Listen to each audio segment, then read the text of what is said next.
Good evening, fellow mortal souls. My name is Lauren. I'm a scarred mortician, and these are things I will absolutely not do when it comes to driving or being on the road. Because I've picked up people who have done these things. Hence the scarredness.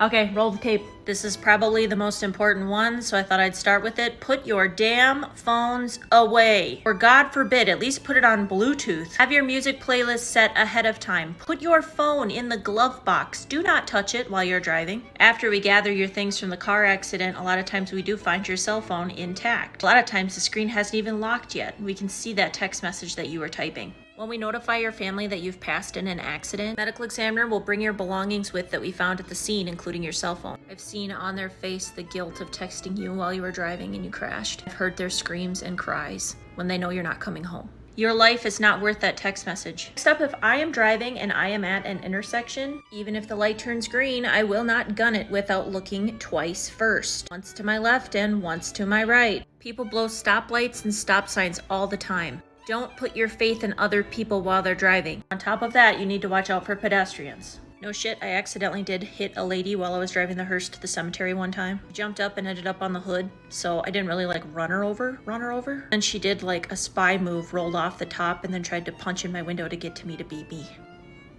Yeah.